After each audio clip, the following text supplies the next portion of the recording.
So about spirituality or spiritual practice, all of you have come here for some reason, no? You must have experienced something or you feel there is something different. So you understand the significance, but you may not understand the importance. Until and unless we understand the importance, then our effort is constant in spiritual practice. So for that we have to keep on studying. We have to keep on making efforts. Then after spiritual practice becomes more smooth, there will be ups and downs in spiritual practice. We are born for two reasons.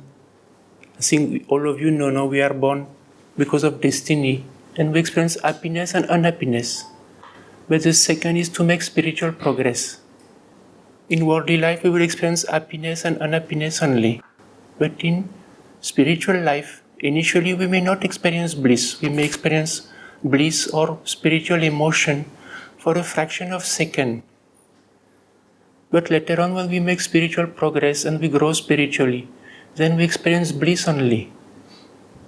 And bliss is far beyond happiness. It cannot be explained in words. Especially when it comes to spiritual practice, we feel I know about spiritual practice. I know how to guide myself. I read so many books about spiritual practice. But how can we guide ourselves? It's not possible.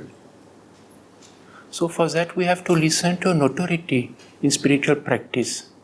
But only they are able to understand what is in our subconscious mind, what is in our destiny.